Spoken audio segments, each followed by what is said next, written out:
শুভ বড়দিন। আজ 25শে ডিসেম্বর 2024।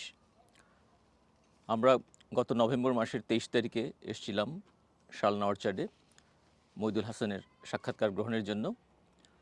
এই এক মাস ব্যবধানে অনেক কিছু ঘটে গেছে বাংলাদেশ এবং তার পারিপার্শ্বিক অঞ্চলে। তো আমি শুরুতেই জানতে চাচ্ছি স্যারের কাছে যে আজকে দাঁড়িয়ে বর্তমান বাংলাদেশের ঘটনা প্রবাহ উনি কীভাবে বিশ্লেষণ করছেন। এতে কোনো সুরাহার দিকে যায়নি এই গত 5 সপ্তাহে।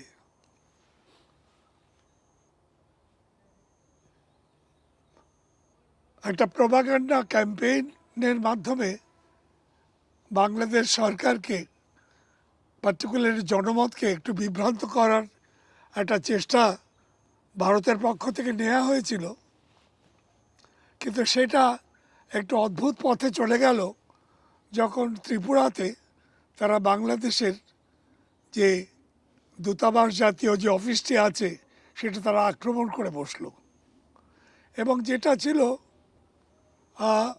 জাতিসংঘের আইনের বরখেলাপ,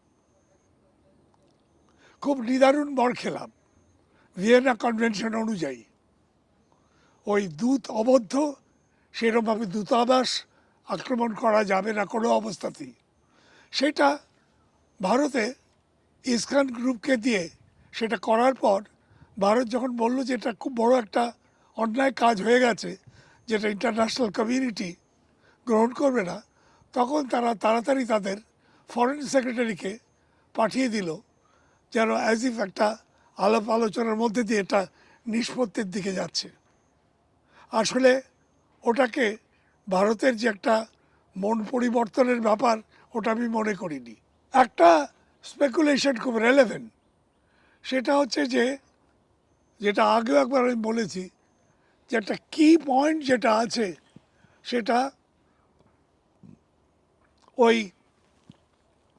ফেব্রুয়ারির পিলখানার ঘটনাকে নিয়ে 2009 সালের, জি। যেটা ভারত সরকার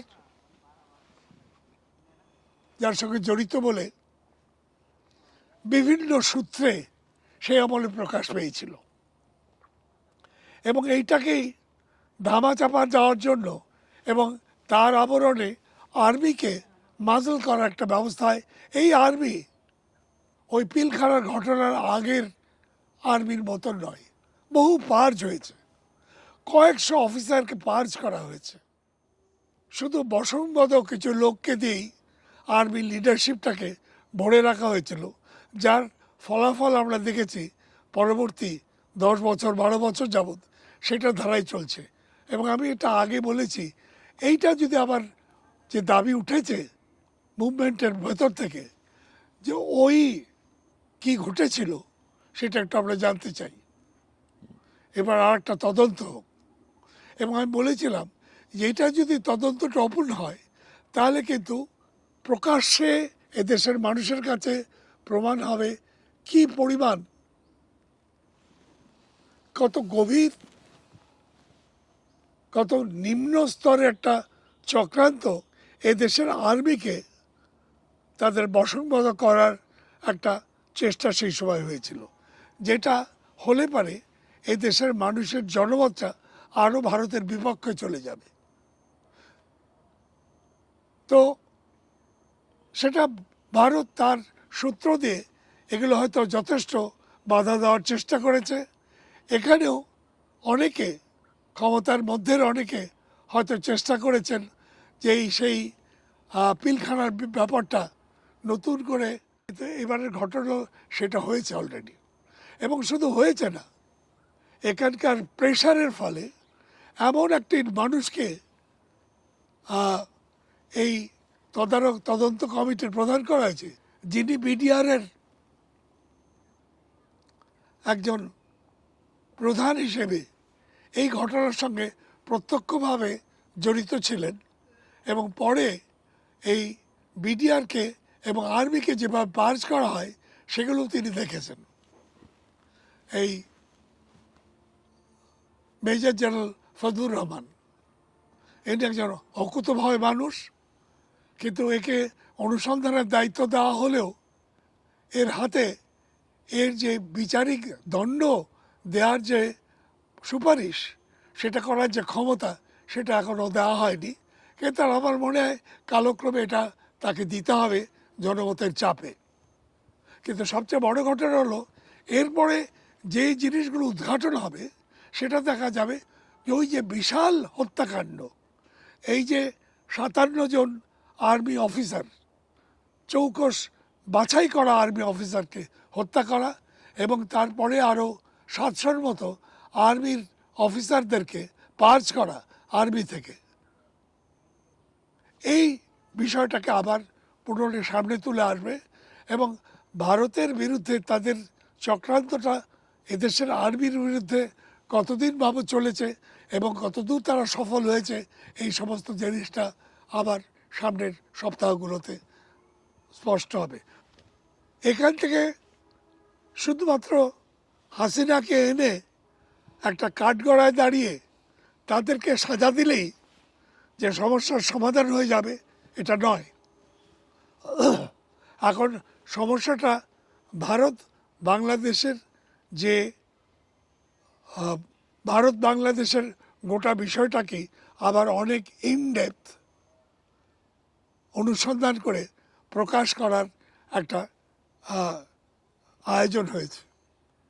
কাজে আমি মনে করছি না যে বাংলাদেশ এবং ভারতের জনমতকে আবার একটা জায়গায় প্রশমিত করে অবস্থাটা স্বাভাবিকের দিকে নিয়ে যাওয়া যেতে পারে, এটা আমি দেখতে পাচ্ছি না। অন্যদিকে ভারতের সমস্যা, তার নর্থ ইস্টের সমস্যা ইত্যাবসারে আরও ঘনীভূত হয়েছে এই গত 1.5 মাসে।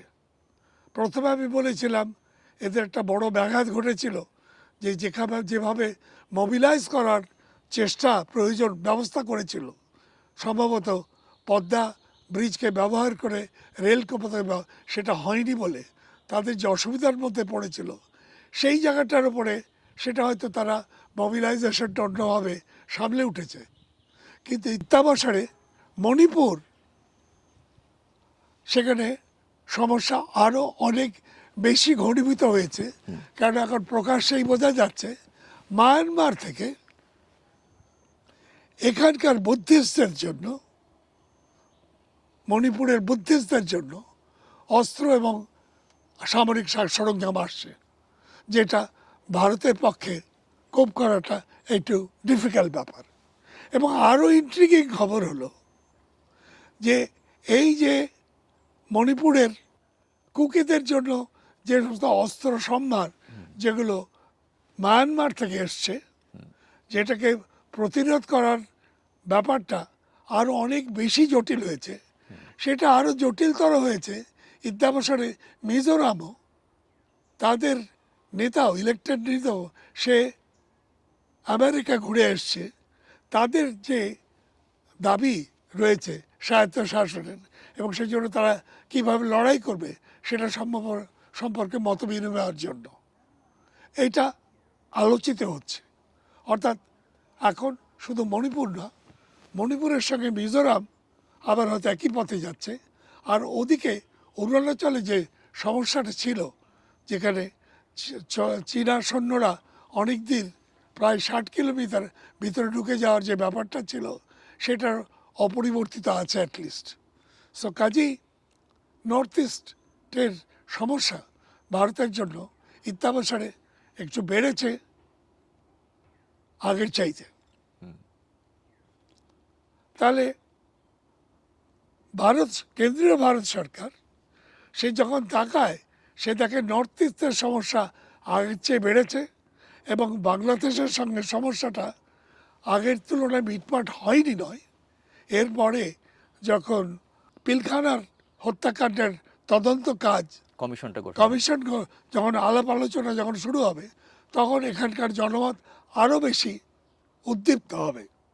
এই দুটোর দেখে দিল্লি শহর মোদি তিনি যেটা দেখছেন যে ভারতের যে নির্বাচিত জনমত যদি এইসব সমস্যার সম্পর্কেই তারা ভিন্ন মত প্রকাশ করার বেশি প্রকাশের দিকে যায় না, কিন্তু মোদির শাসনের বিরুদ্ধে তাদের মতামতগুলো আরও স্পষ্টতর করছে, অর্থাৎ তার পলিটিক্যাল প্রবলেমটা বাড়ছে।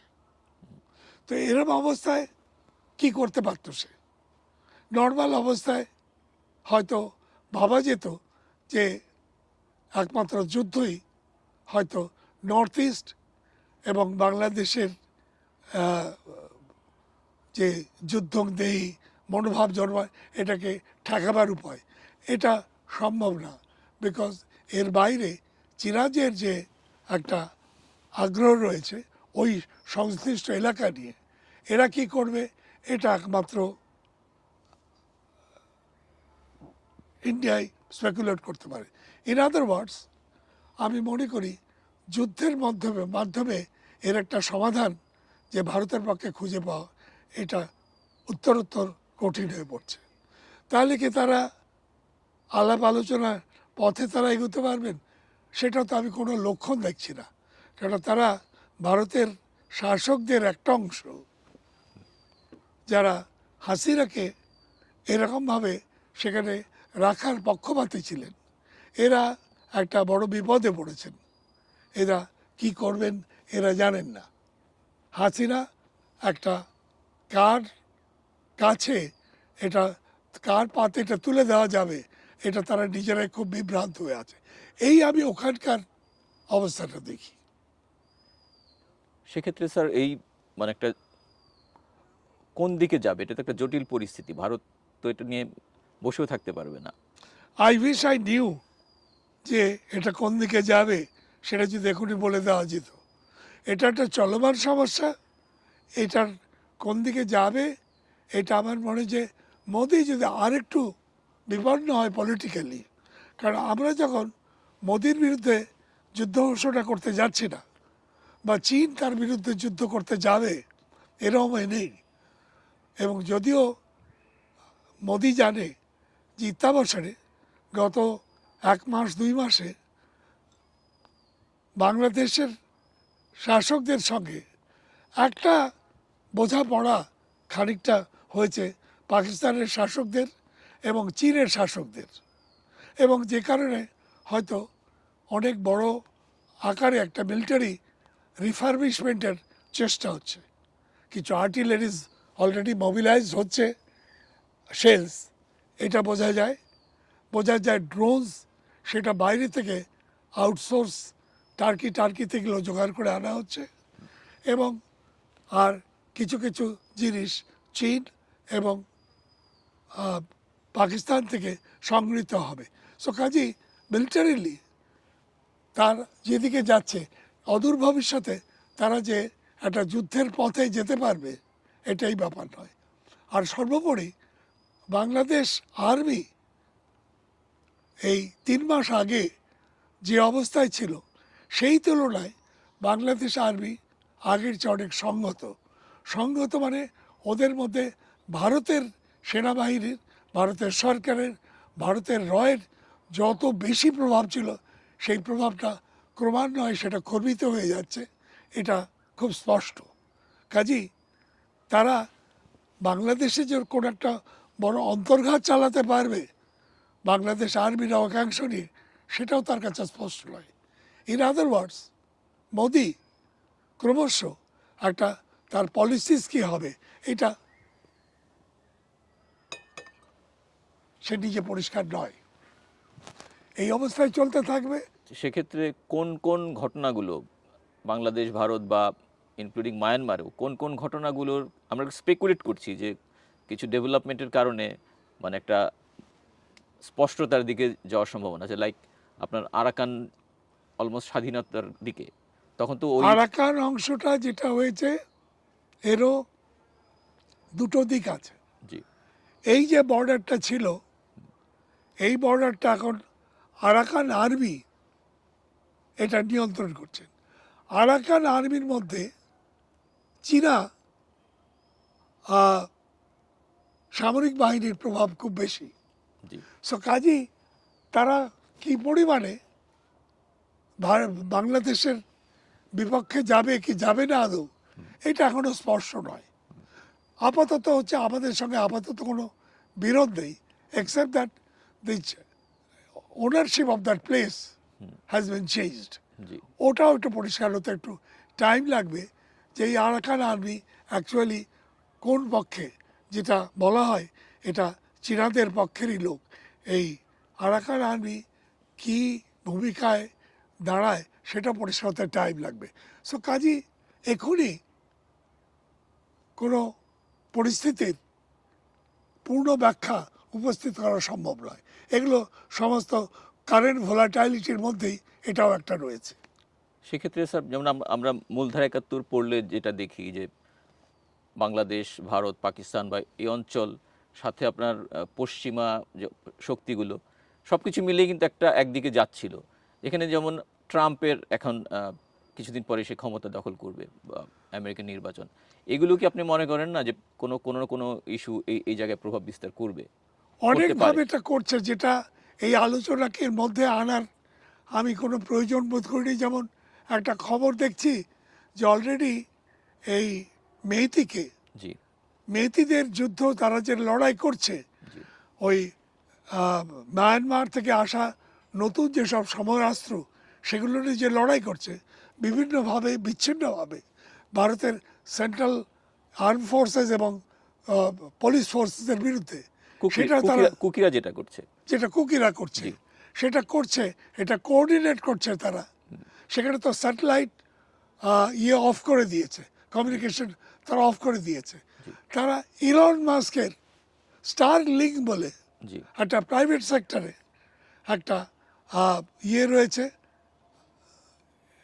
সেই স্টারলিংক হায়ার করে তারা তাদের ইন্টারনেটের কাজটা চালাচ্ছে। এখন প্রশ্ন উঠেছে যেটা, যে ইলন মাস্ক তো ইয়ের আমেরিকার প্রেসিডেন্ট ইলেক্ট, তার পক্ষে কাজ করেছে। তার পক্ষে নয়, অত্যন্ত ক্লোজ। জি ট্রাম্প যে কারণে এরা মনে করছে ট্রাম্প এলেই আমাদের প্রচণ্ড শক্তিমত্তা হবে।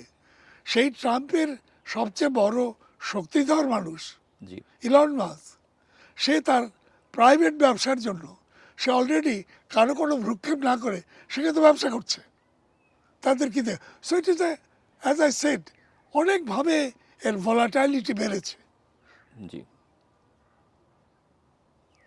আর আগেকার যে ৭০-এর শুরুর দিকে যে আন্তর্জাতিক ফরম্যাট ছিল, ও ফরম্যাট তো নেই, ওটা অবসিলিট হয়ে গেছে।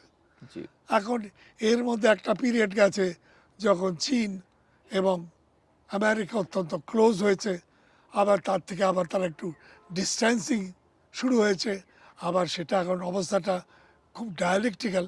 তারা লড়াই করবে চীন আর চীনের বিরুদ্ধে আমেরিকা কি করবে না করলে কোন সেক্টরে করবে, কতখানি করবে, এই জিনিসগুলো এখনও তাদের নিজেদের থিঙ্ক ট্যাঙ্কের মধ্যেই আলোচিত হচ্ছে।